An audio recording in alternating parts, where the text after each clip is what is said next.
Welcome to the TimCo Retail Manager course. This course focuses on real-world application development. In this video, we're going to be setting up an administrative control over which users are in which roles. Now, Patreon members, don't forget to head over to my Patreon site to get the source code. If you aren't a Patreon member and are interested in getting the source code for each TimCo Retail Manager video, including the past videos, head on over and sign up at the $5 per month level or higher. Now, if you've been following this course since the start, you know the goal is to develop a .NET framework application that can serve as an existing application so you can learn how to upgrade to .NET Core. Think of it as a real-world experience that you're going to need in the marketplace today, tomorrow, and for months and even probably years to come, is a skill to move from .NET Framework to .NET Core. Now, the schedule is set, and as long as nothing unexpected comes up, this is the last video in this series before the big upgrade. That tentatively schedules the upgrade for November 4th. I'm planning a few surprises and giveaways for the event, so you don't want to miss it. I may even be on live when it launches. We'll see. I'll be out on the West Coast at a conference during that time. Now make sure you're subscribed to this channel to get alerted when new videos are launched. Also, there'll be extra bonuses for mailing list members and Patreon members. The links to both of those are in the description. Okay, let's head on over to Visual Studio. Now, before we jump into things here, one of the suggestions that came up from a couple different viewers that I really like is I've been struggling with this whole idea of everything's named TRM something. In fact, TRM and a D. So data manager, data manager.library, desktop UI, and desktop UI.library. So it gets confusing which is which and what is what. So one of the things we can do that doesn't affect anything in our projects, but it makes it more visually easy to understand, is we can add folders at the solution level. So let's do that. Let's start by right-clicking and adding a new folder, and we'll call this our database. And we'll drag in the TRM data. And now we're going to add another folder. And this one's going to be called API. And we will drag in our data manager and our data manager library. And then finally, we'll create one more. And we'll say WPF. And we'll drag in these two. Now, these names don't have to be precise. They don't have to be perfect. What they're here for is to make it easier to understand what the different groupings are. And so I chose things that make sense to me, the database, the API, and the WPF. You may want to say front end instead of WPF, but maybe front end has more than one user interface. Maybe there's a web user interface as well, and that might be confusing. So it's up to you if you want to do it this way or a different way. It doesn't really matter. What matters is this makes it a little easier to understand. They're grouped this way. Okay, so great suggestion. Thank you for those of you who suggested it. I appreciate it. I definitely think it makes this application better. Now, if you're watching this and you have other suggestions, please leave them in the comments below. Like you just saw, I read those comments, I think about them, and if it makes sense for what we're trying to accomplish, I really do try to implement those suggestions. So keep those suggestions coming. Leave them in the comments below. Okay, now what we're going to do today is we're going to add a couple of endpoints to our API. So right now in our user controller, we have the get by ID for user, and we have the new one we just added, which was get all users. Okay, so let's do a quick overview. Let's just start it up and do a quick overview so you can kind of get a feel for where we're at. Now, for you, it may have been just 2 weeks since the last video, but for me, it's been about a month and a half since I worked on the TimCo Retail Manager. And the reason why is because I went on vacation, and so I pre-recorded a couple of videos ahead of time so that I was prepared and able to go on vacation and not have to record videos while on vacation. Makes sense, right? But what that does is it makes it a little more difficult for me to kind of get back in the groove of where things are at. And maybe that's you too.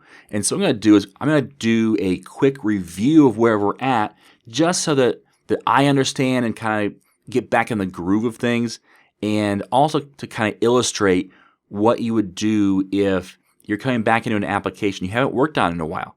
So let's review real quick what we have, and maybe we'll even see some things with some fresh eyes. So for example, this login form, I haven't logged in yet, but notice we have the users drop down here.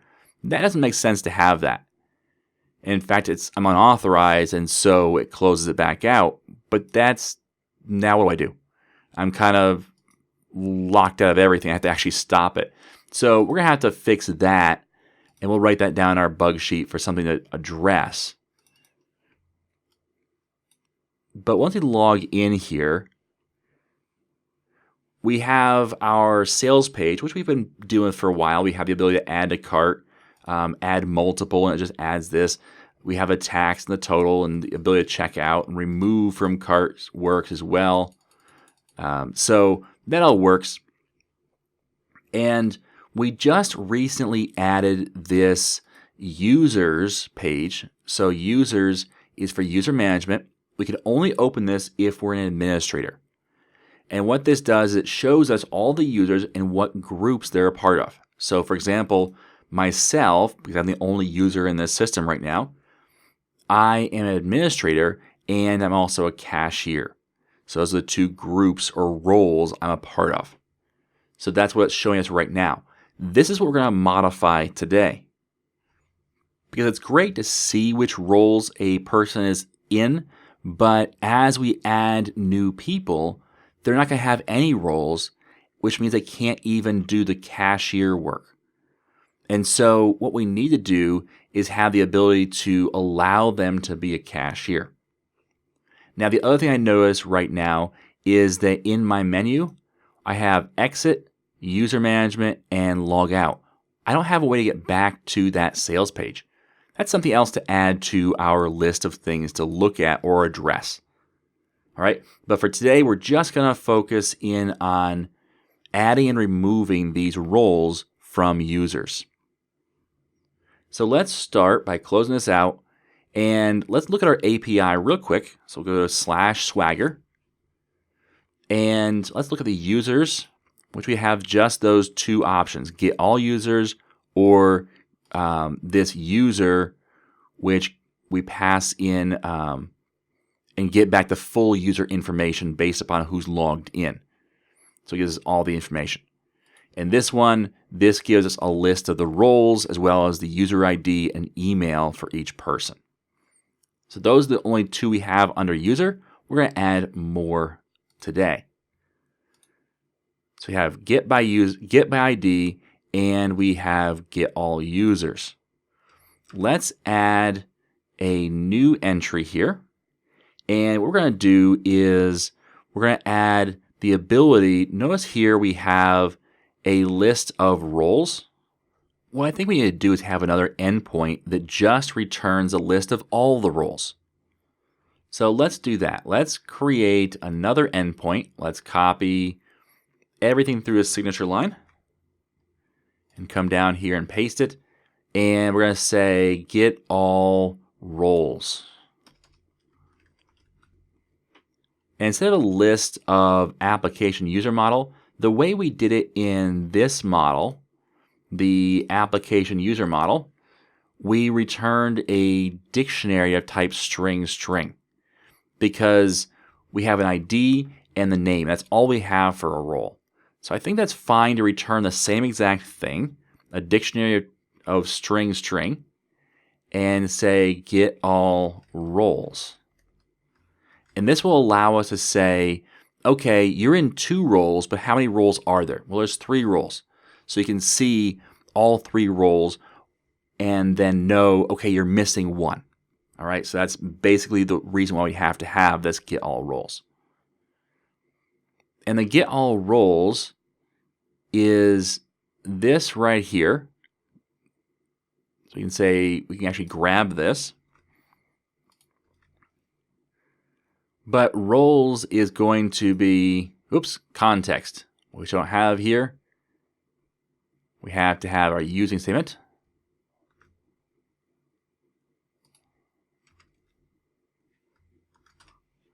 Let's move that inside. There we go. We had to have our context in order to get our roles. But the roles is a list of identity role. That's not what I want to return. So I need to convert this over to a dictionary. And right now I'm doing a to list here, but I think we can wipe this out, and there's a more elegant way of doing this. To dictionary. And then what we need to do is we need to specify what the ID and the value is, a key and the value is. So the key, we could say x equals, or lambda expression, we'll say x dot ID, and then x lambda expression x dot name. And what that'll do is it'll convert roles is now a dictionary of type string string, which means we can actually just return roles. Now, yes, we could have just put a return statement instead of this. The downside of doing that is for debugging purposes, it's a little harder to see what those values are before they are exported or returned. And so this way it makes it a little easier. We see this value. Now, yes, that does create a new object, and there may be a little bit of performance hit for doing that. So you have to think through, is performance a huge deal right now? It's not a major thing, but it is something to think through. Maybe you just do a return statement. Okay, so it's possible that's better for your situation, but I think that it's not going to cause us a performance issue enough to be noticeable in any way. So therefore, this is easier for debugging. Therefore, I'll leave it this way. So what does this to dictionary do? Well, what it's doing is it's taking in two functions. Notice a function here and a function here. And what we're doing here is we're creating this function that says this is the output. So a function has an input, which is identity role, and the last value in a function is the output type. So the input is identity role. That means it's pulling one role from this list. So the input is identity role, and the output is string. So saying whatever's coming out has to be a string. And so we say, okay, the input is X. So we grab that and then use it and say, I want the ID property of this identity role. I'm going to export that as the return value. And that converts that return value to a string if it's not already. But in this case, it already is a string. And we do it twice, once for ID and once for name. Now you may wonder, well, why do we reuse X, and how is that? Isn't that a problem? No, because X is only valid inside this context, and then it gets destroyed. So you can use that same variable more than once, because it's not the same variable, it's a new variable with the same name.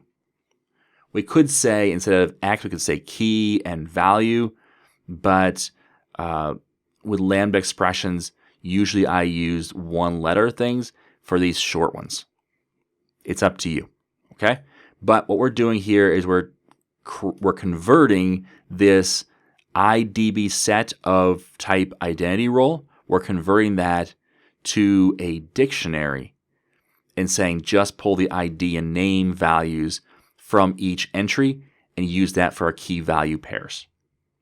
All right, so that's our roles. And now we have a get all roles, which also is only authorized for administrators to pull from or to read. Now I think we need probably two more methods. One method is going to add a role to a user, and the other method is going to remove a role from a user. So it would seem like we'd need the same signature or same setup, pretty close. Only it's going to be a void. We don't need to return anything here. And instead of get all roles, we're going to say add role. and we'll make this a post. So add a role. And we'll do another one that is remove a role. So let's copy and paste this and say remove role. And again, remove role, remove a role. And let's look at what it would take. So we're going to need to have I believe the user manager. So let's copy down through here. We'll need to add a closing curly brace. So, oh, it already did for us. Nope, it did not. It looked like it did, but what it did is it actually moved the closing curly brace from our method. It moved that to say that's a closing curly brace for our using statement, and then we don't have one for our method. So now we have the user manager. I believe we can say user manager dot add role or add to role. And then we have to pass in a user ID, which is a string, and a role. User ID and a role. So how do we get those? Well, we're going to pass them in.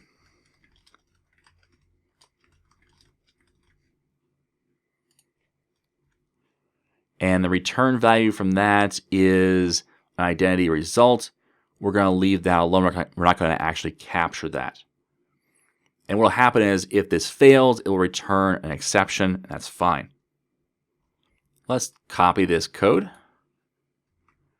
and we'll paste it down here.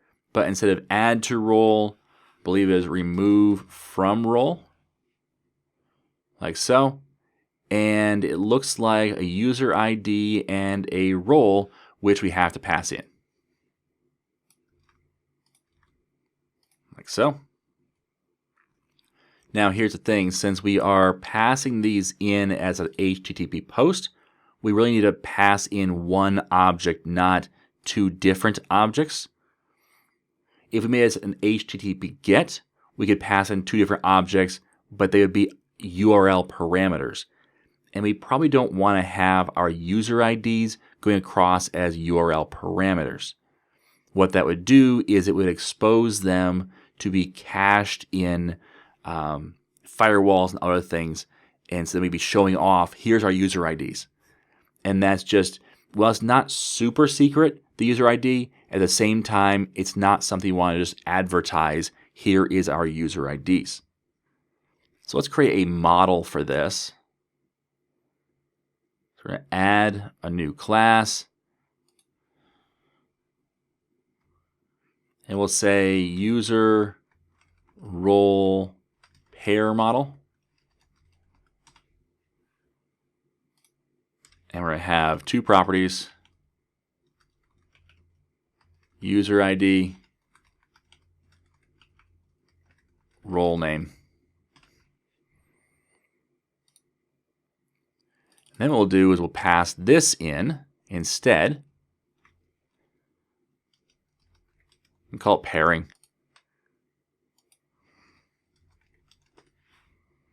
Pairing.user ID and pairing.role, role name. And we'll do the same thing up here, like so, and we're good to go. Okay, so now in theory we have our API endpoints written to get all the roles available to us, and then to add a user to a role and to remove a user from a role. So now we can move over to the WPF side and start working with these endpoints. I'm going to leave this open for now, but I will minimize some of the stuff to give ourselves some real estate back. Let's go to WPF and the user interface. And let's look at, actually not the user interface yet, the library. We have API, we have user endpoint. And the user endpoint, we have get all. So let's copy this, the entire thing, and let's get all roles. And now here we can say get all roles. I believe that was the command, get all roles. Yep. So now if it's successful, it's not a task of list of user model. It's going to be instead a dictionary of type string string. And then we'll copy this. And then down here, the read async, again, we're going to paste it in as a type dictionary string string. And if that all works, we should get back a dictionary of type string string that is our key value pairs for our roles. So that's step 1. Now let's add another couple of endpoints. One will be for, let's paste in a, oops. I thought I still had this copied. So let's copy it. And let's come down here and paste again.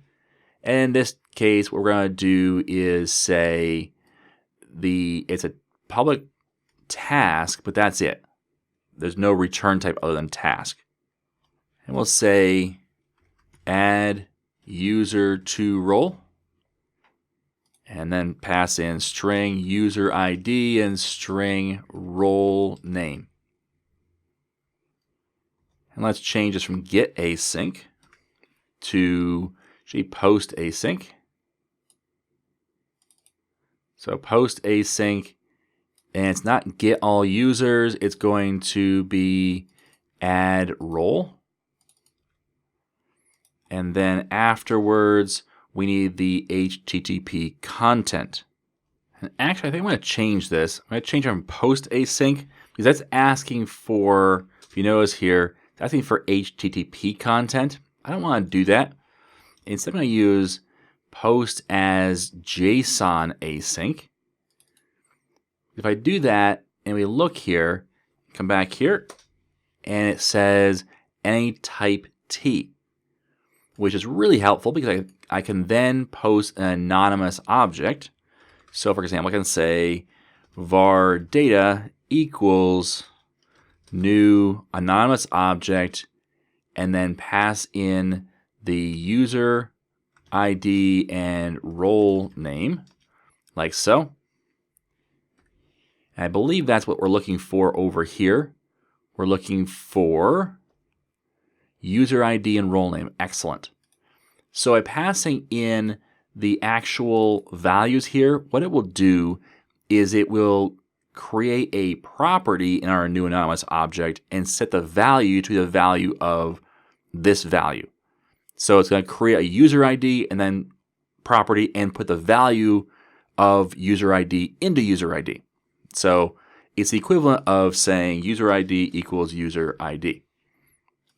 You can do that. It's just kind of redundant. So therefore, now I can take data and I can pass it in right here. And notice it works just fine. If I didn't do as JSON async and it said post async, it will not accept this object. It says it can't convert the anonymous type over to HTTP content. So make sure that you set it to post as JSON async, and then you're good to go. Now, down here, normally I have a check for the status request code or the status code to make sure it's successful. And if it is, I return something. But there is no return here. It's just a task. Now, what I could do is, I think what I'm going to do is say equals false, and then I'll throw my exception. Otherwise, I let the method end as it is, and it returns essentially or closes out. I think that's fine. So with that, I can then copy this and do it one more time for remove. So remove user from role. Everything else is the same here, except it's going to be remove role. instead of add role. And now that should be valid as well. So now we have our methods on the WPF side in the class library to call for adding a user to a role, removing a user from a role, and getting all of the available roles. So with that, I think we have everything we need. So we can redo our iUser endpoint, which right now this interface has one object. And there's a few ways you can go about this. We could delete this and recreate it, but that's not going to be really helpful. I don't think I can overwrite it. Yeah, it says I can't overwrite it. So I could generate the one and then just copy and paste things over, but that seems a little hacky to me. So what I'm going to do instead is I'm going to open a new horizontal tab group, and I'm going to go to my interface here, and then down here, I will just start copying the various items. So I'm going to copy this one and put a semicolon at the end. And then I'll copy this one. Notice I'm just copying the signature line, and I'm putting a semicolon at the end.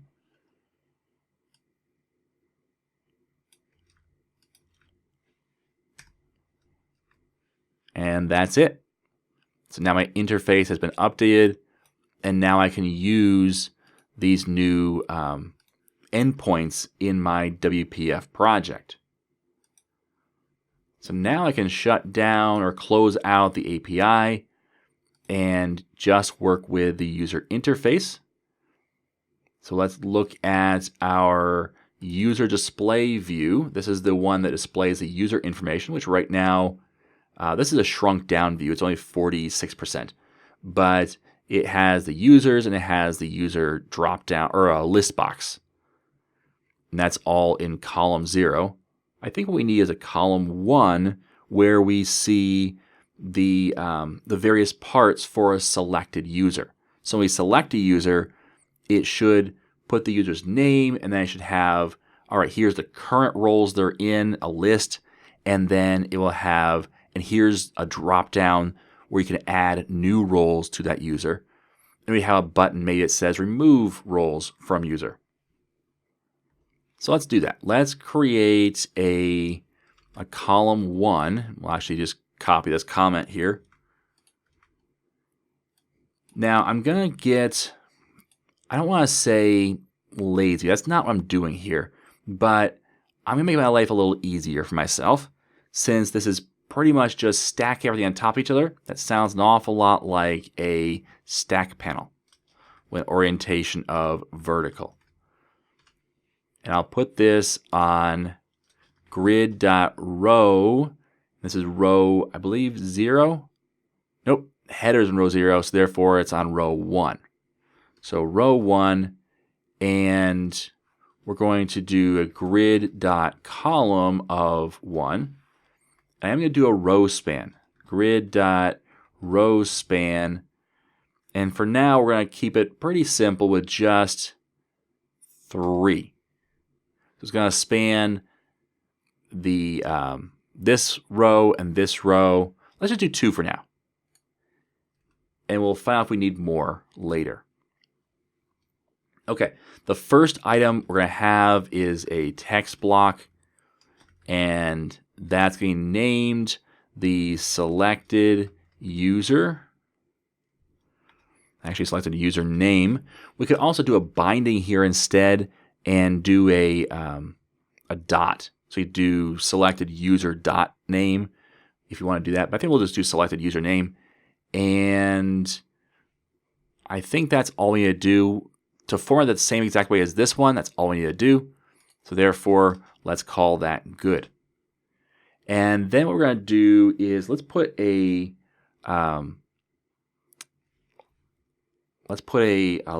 text block again. So text block, and this is we only need to give it a name, because this is going to be a pre-done text block essentially. And we're going to say content, text. text equals. And this is going to say current roles. And remember, this is a stack panel, so they're going to stack vertically one on top of the other. Now we'll come back and put in some spacing here that we'll definitely need. In fact, let's just do some spacing now. So margin, let's say nothing on, well, left, let's put, well, nothing. Left, nothing. Top, nothing. Right, nothing. And bottom, let's do 10. And see how that's going to work.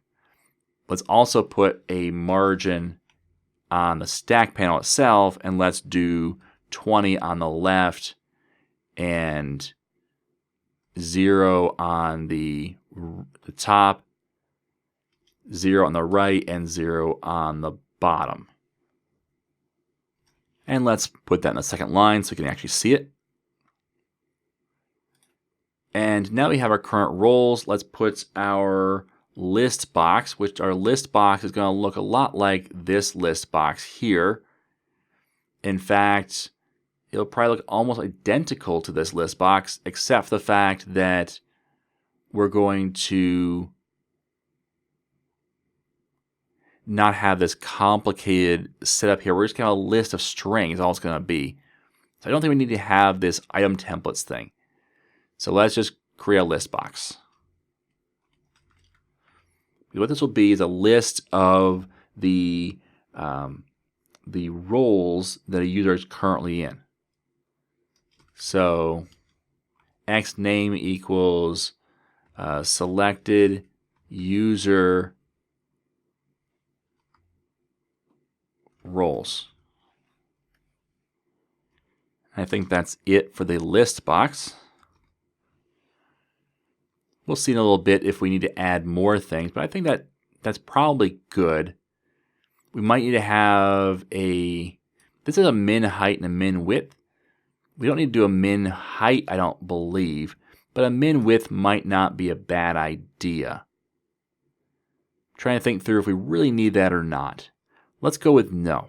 We're going to ignore that for now, and we'll see if we need it. No reason to add something we don't know we're going to need. But I think we do need to have a margin at the bottom. So left, top, right, and bottom. And actually, we might need to have, let's cut this out for a minute. I'm going to put another stack panel in here. With an orientation of horizontal. Inside there, I'll paste this. And I will cut out my margin. And I will put it here instead. And the reason I'm doing this is because I actually want a button next to this list box with a name of remove selected role. And let's do a content equals remove, like so. And that's going to be right next to our list box, which right now our list box has no width. Therefore, it's on the same line. Okay, so now we have that. Then we can put another stack panel with an orientation of horizontal. And this will be for a combo box with a name of available rows, or available roles. And then for our combo box, we'll have, I think that'll probably be it for now. And then we'll have our button with a name that's going to be add selected role. And the content equals add role. Like so. So now we have a combo box, or a drop down, you might call it, where it has all the available roles we can add to a user. And then a button next to it that says, hey, let's add that to the role. Now let's put a little bit of space here. If you notice, kind of hard to see, but there's not any space at all. It's touching. So let's put up some margin here. So on the left, I want a margin of 5, then all zeros. I'll do the same thing for my button up here, for the remove button, to give the same spacing next to the list box.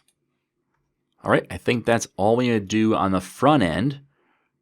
So now what I've done is I've recorded each of these different things that we need. A selected username, selected user roles, remove selected user role or selected role, add selected role, and available roles. Those 5 things we need to have in our view model in order to get this wired up.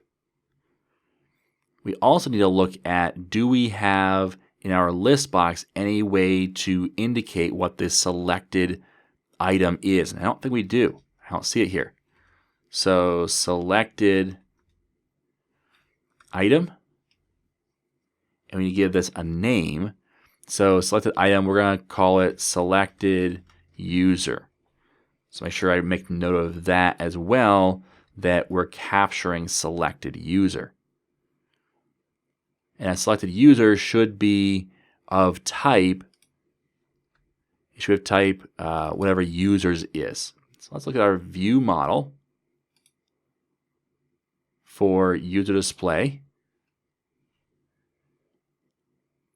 And users is a user model. Therefore, we should have a property that's, oops, not prop, I want prop full. That's of type user model. And this is selected user, not user, selected user.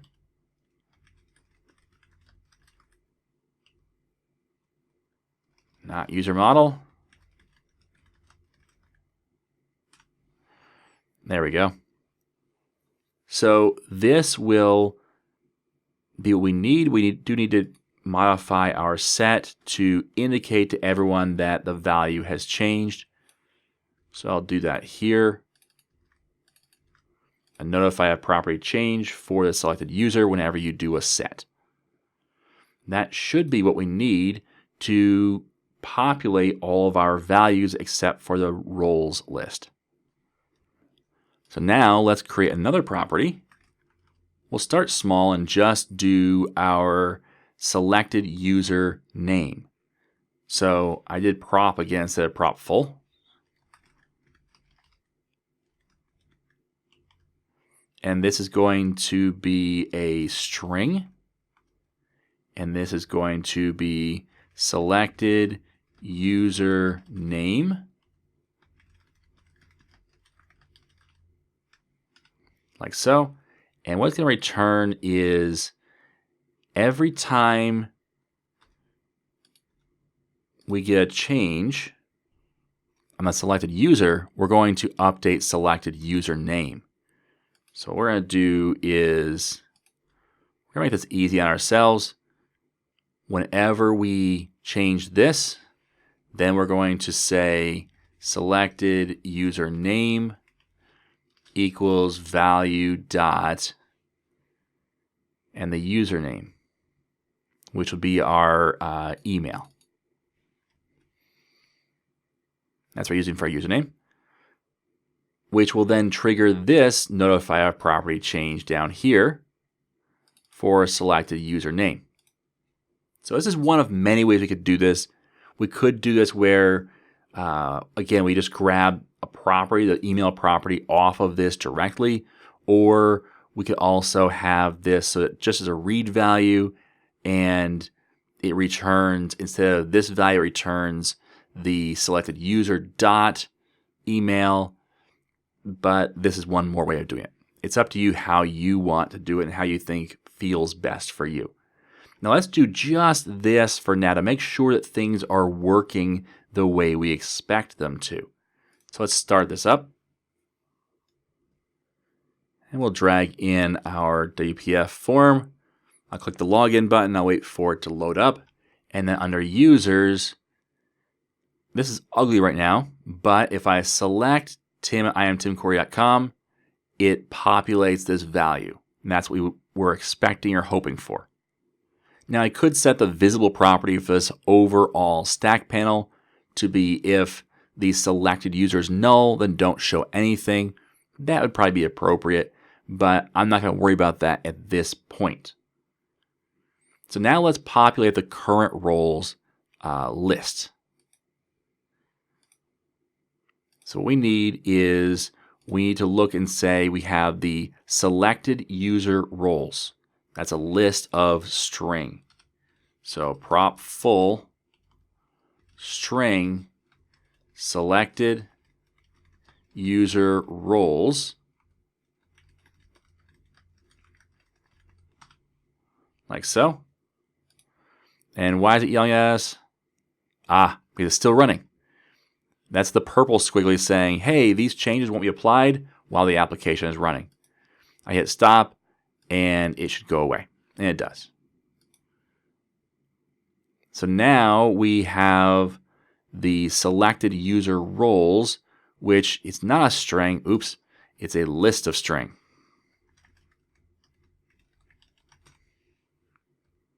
Slight difference there. Makes a big difference though. Let's go ahead and initialize our private backing field.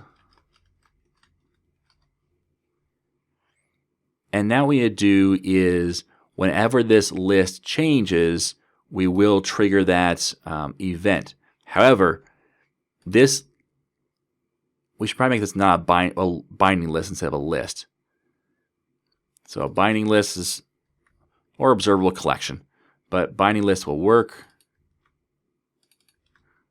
like so. And now whenever we add something to the list or remove it, then we'll have the values be updated. So now we need to actually modify this so we actually fill it in whenever we change the selected user. But we can't forget to add the notify property change first. Okay, so whenever the user changes, the selected user changes, we need to trigger this selected user roles to change as well. So the first thing we'll do, we're putting some logic in here. I'm not a huge fan of putting logic in properties. I'm debating, and for right now I'm going to leave the logic here. But I think what I'll do in the future is move this off into an initialize method that gets triggered based upon this property being changed. But for right now, I'm just going to put it in the property set value. When you're not totally sure of which direction things are going to go, it's sometimes better to put the code in, get it working, and then refactor, instead of trying to refactor in your head before anything actually happens. Because what happens is you say, well, the best practice is this, therefore this is the way to go. And you go down a path that might not be the best for your particular application. So I'd rather refactor after the code is in, not try and refactor before we even get code in. So I'm going to put a little bit of code here. What it's going to do is it's going to add first it's going to clear the selected user roles. Because if there's already something in here, we don't want to keep those roles. We want to clear those out. And then we're going to say selected user roles dot add. Actually, I'm going to reverse this. I'm going to say value dot and look at the role list or the roles. And I believe role list is the one we want. I'll make sure by looking at what we see for the when we display things. So display is role list. I remember why. This is why you should review what you're doing. If we go to the that model again, not that one. Model, not API. There we go. The role list is just a string, a comma separated string of all the different values. We want the roles. So the roles is our dictionary. So value.roles, not role list, roles.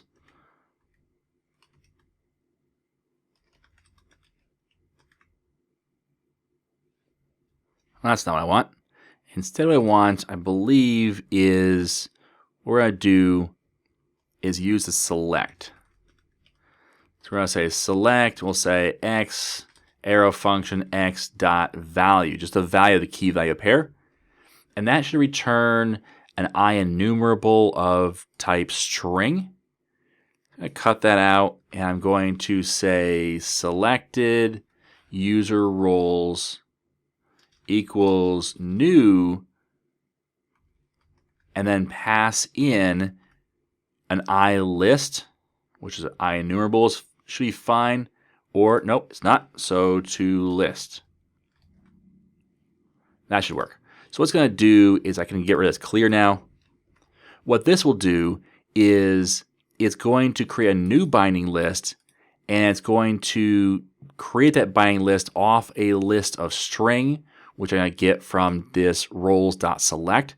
So roles is a key value pair, a dictionary, and we just want the value, which is the name of the role. And the reason why just the name is because that's all we need for adding or removing a role. We just pass in the role name, not actually the ID of the role. At least I'm pretty sure that's what it's asking for. I'm going to look back real quick to make sure that I'm not mistaken there. But if we come here and look at the pairings here and it asks for remove from role, it says the role, which is a string. And if we do the Control Shift space here, for role, it just says remove a user from a role. It doesn't say a role ID. It says user ID, but then it's role, not role ID. So I believe that's all it is, the role name. So with that, we should have our list of the roles the user is currently in. Let's test just this out now.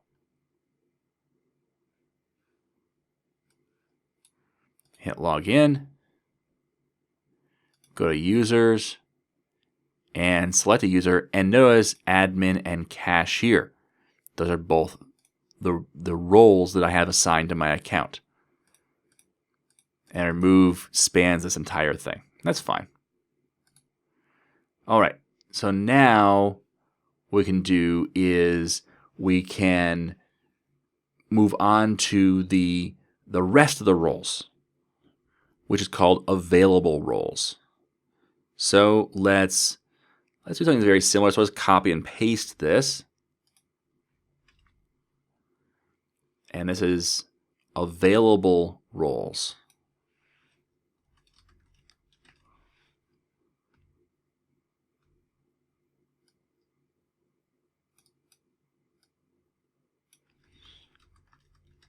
Available roles, but to stop this, I forgot to stop it. The reason I forgot to stop it is because I closed the DPF application, but the API is still running, and so therefore that keeps the entire application running. All right, so available roles. Notice how this is a renaming nightmare. So that's why I encourage you not to rename things or not to copy and paste things. But sometimes I do it and break the rules. Okay, now we have available roles, and it's the same thing, but there's a slight tweak here. And that is now that we have the list of what items a user has, then we know what they don't have. So to figure that out by saying, okay, if it's already existing in this selected user roles, then don't put it into the available roles. And I definitely think this gets its own method. So let's come down here and create a method.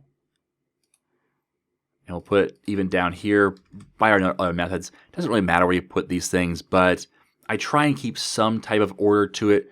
right now I've got my properties up top, and then I have my constructor, and then I have my overload, and then the just normal methods. So private async task, and this is going to be load roles.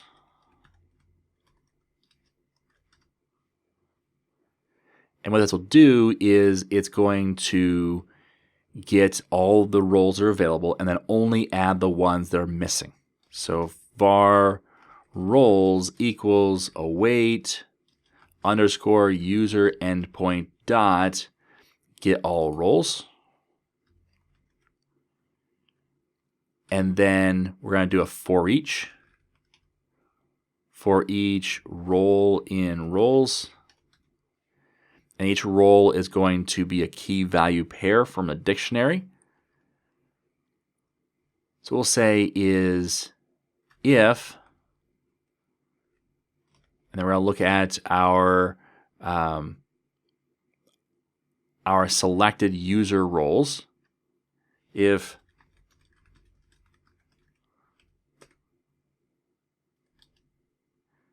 selected user roles index of, and then we'll look for our role dot value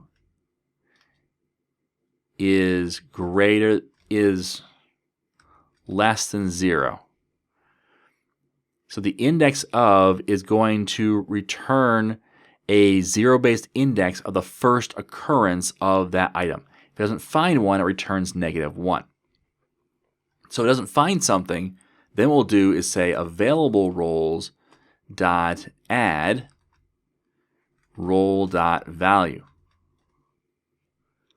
and that should load the available roles for that user. So now with load roles, we can come up to probably up here. I'm not real thrilled I'm making changes here, but at the same time, I think this works for now. And I've got a problem because I'm trying to call an asynchronous method synchronously, and that's a problem. So it's not awaited. The execution will continue before the call is complete. All right, so I need to await this. The problem is if I await this, I'm not sure I can do that inside of a property.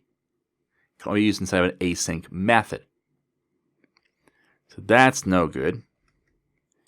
And the other thing here is if I load the roles, I'm not convinced that it's going to trigger the notify a property change properly on the proper thread if I change it asynchronously. Let's find out what's going to happen. I don't think it's going to be the solution I want, to just call this without awaiting it. Let's find out.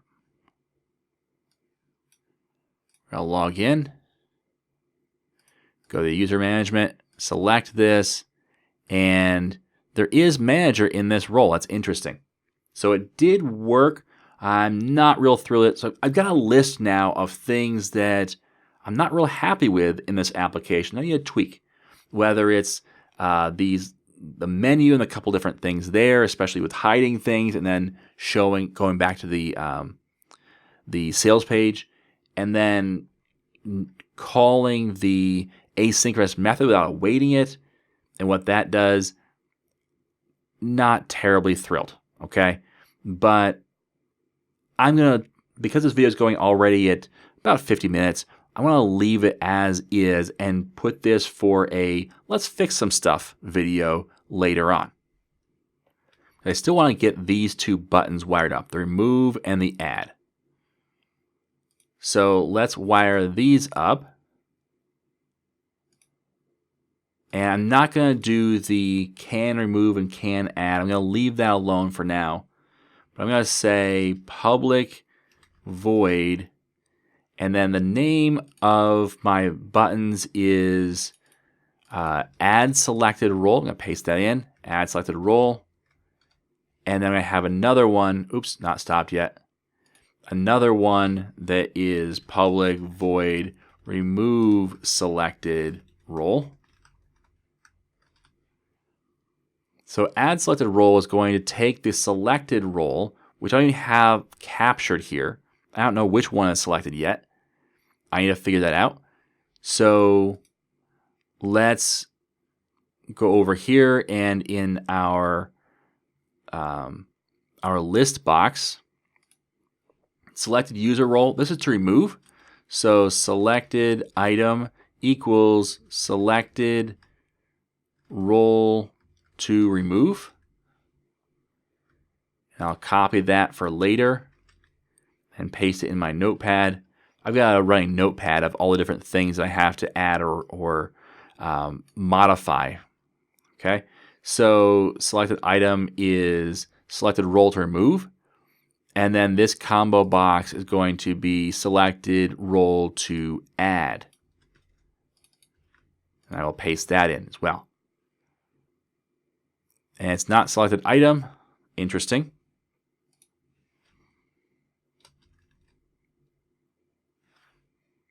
It is selected item. Not sure why it's yelling at me, so let's take a peek at it now. It's not closed. I copied an extra closing angle bracket. Whenever this goes squirrely up here, check your code. It's probably you, not the designer that broke. Okay, so now we can create those properties to hold the different values. Let's minimize some of these things here. Wow, we're getting a lot of them here. But what we'll do now is we will say prop full, and this is going to be a string, and it's going to be selected role to remove.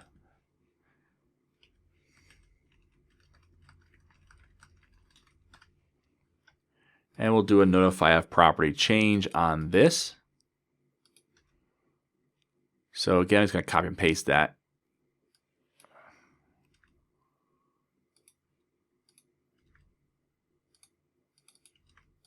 Like so. And I'll do this one more time. Prop full. And this is going to be selected role to add.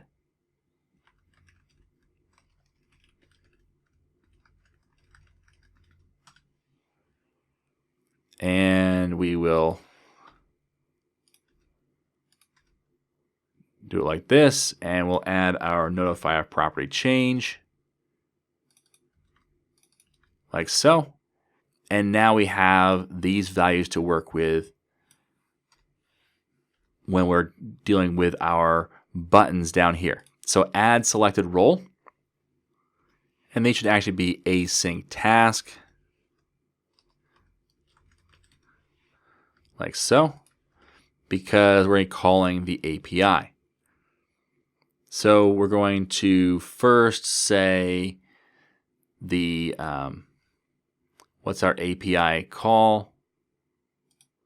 That is user endpoint. User endpoint dot add user to role. And we need to pass in the user ID, which is selected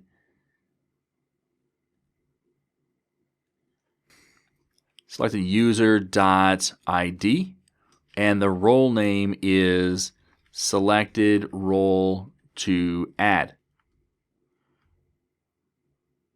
And we'll await that.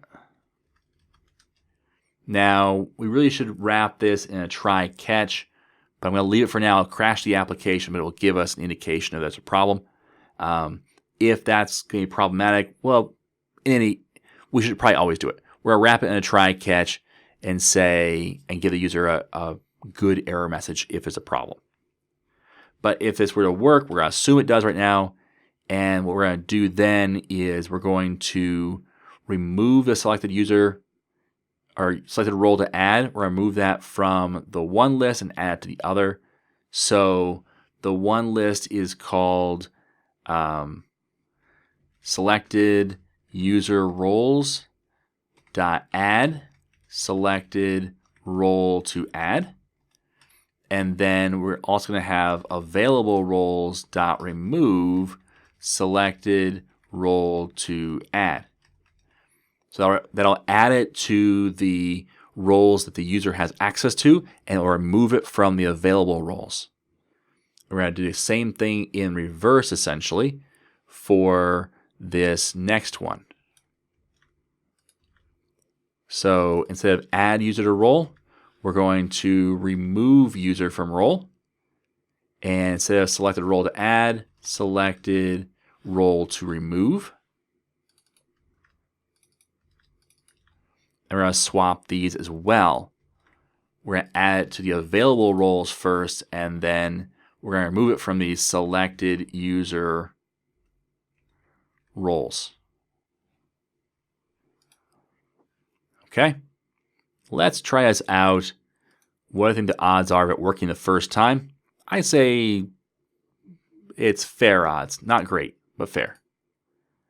We'll log in. We'll go to user management. We'll select Tim. And we're going to say, Tim is not a manager yet, so let's add Tim to the manager role. And it has not done anything yet. It feels like it's done nothing. So I'm wondering if that's a problem. Looks like maybe we haven't wired up our methods correctly. Well, I think the first issue here is that these are actually they're events. And events have a return type of void, even though they're asynchronous. There's a one type that has a void return type.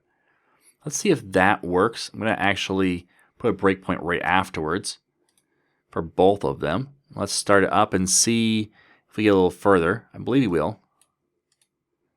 So we're going to log in. We'll go to users, select the user, select cashier, and say remove. And that worked. So it triggered this. We get to the selected user ID. That's cool. Selected role is null. That's not right. So let's find out why the selected role to remove is null. Let's go up here and selected role to remove. Selected role to remove. The value of the string is null. That's not correct. That shouldn't be correct. Let's come over here and look at, we're saying selected item. What are our options here? Selected item, selected value. Let's try selected value and see if that makes a difference. That was to add. Oops. Let's do the same thing over here. Selected role to remove. Let's try that again. The breakpoints are still in place. It's a little trial and error here as I debug why it's not working.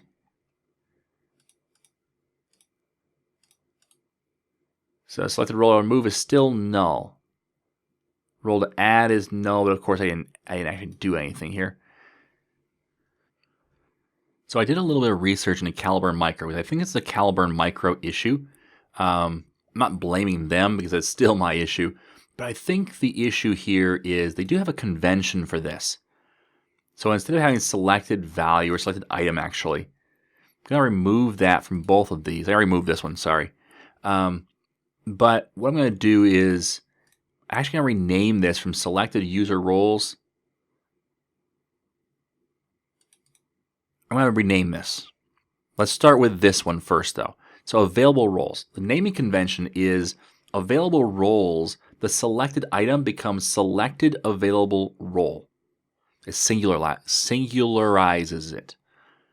So let's come over here and instead of roles to add, selected role to add, we're going to say selected available role, which we're going to rename that like so. That renames it everywhere, which is kind of awesome.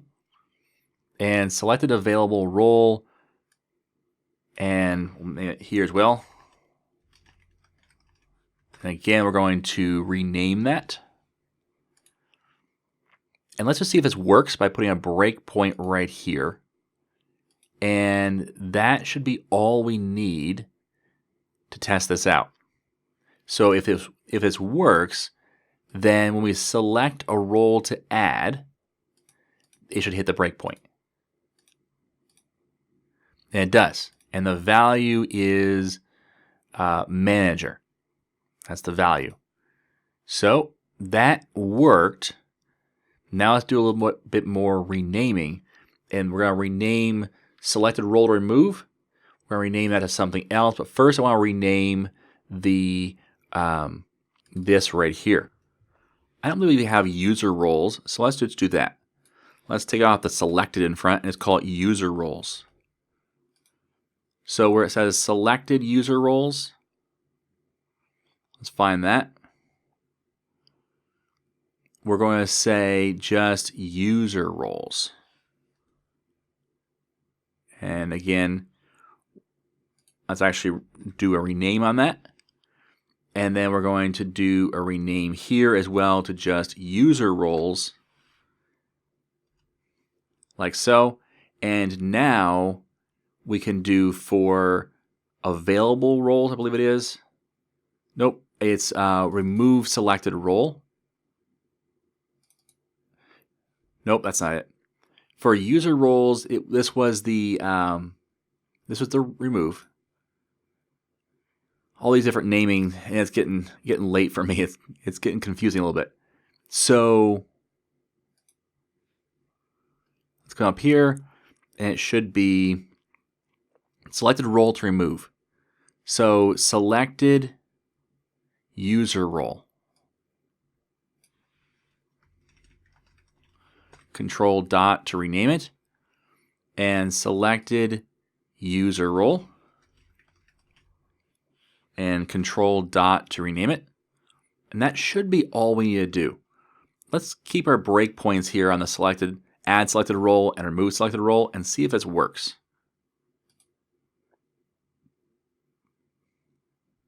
So we're going to start by adding the role. That makes most sense, I think. So let's select manager and add that role. And the role is manager and the selected user ID is correct. Let's hit continue on this, and it says method not allowed. Excellent. So let's find out why. So what we're going to do is we're going to stop it right here, and let's hit F12 on this. Oops, not F12. I have to hit Control F12 because it's going through an interface. I'm going to put a breakpoint right here. Let's try it again. And I'm going to log in and go users, select it, select the role, and say add to role. And it hits this first breakpoint. I hit continue, hits this next breakpoint, and I have role name as manager, and the role ID is my GUID. So I can step over that. And now I'm going to step into this call to put as JSON. You know what? I'm not going to step in. I am going to go and put a breakpoint in my API. So in my API, the user controller, I'm going to put a breakpoint for add a role. All right, I hit continue, and it says method not allowed. Let's look at why.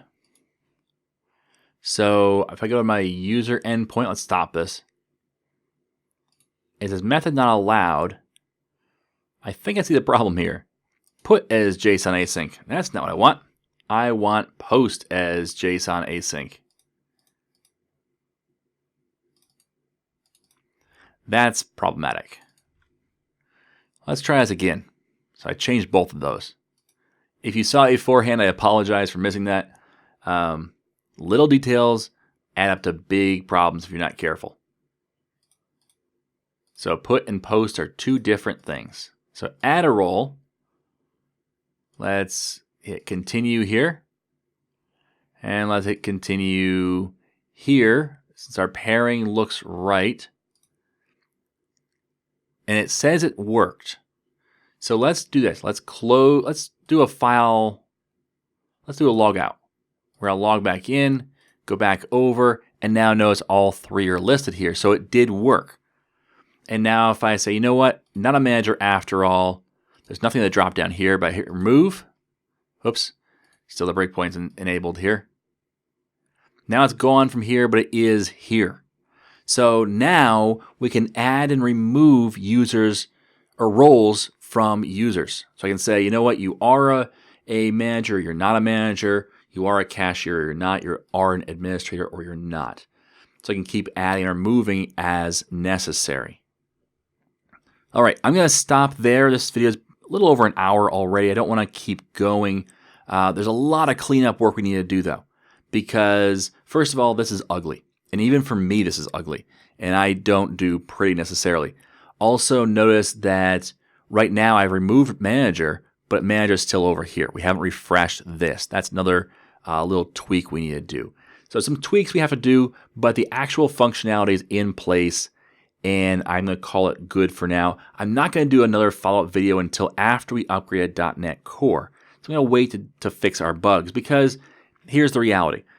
The reason I wanted to move a .NET Core late in the process, meaning not until after, well, it turns out 30 videos. The reason why I want to do that is because I wanted to really simulate what you're going to find in the actual workplace.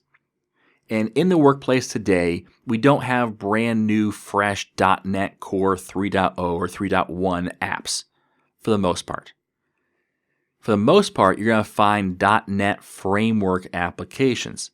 And they're not going to be, following solid and dry and, all the Gang of Four and all the rest. They're not going to be these apps. They're going to be a little messy or a lot messy. They're going to be probably .NET framework. They're going to have some issues. And that's what we're simulating with this application. It's got some issues. And it's okay, because it's running, it works, it's just not as good as you'd like. But that gives us a good simulation platform to move to .NET Core, which we're going to do on November 4th. That's the plan. So definitely come back for that. And then once we do the move, and it might take a couple of different videos to move all of our stuff over. We probably won't do it all at once. It'll probably start the move, probably in the class libraries. That seems like the best place to start, but we'll see.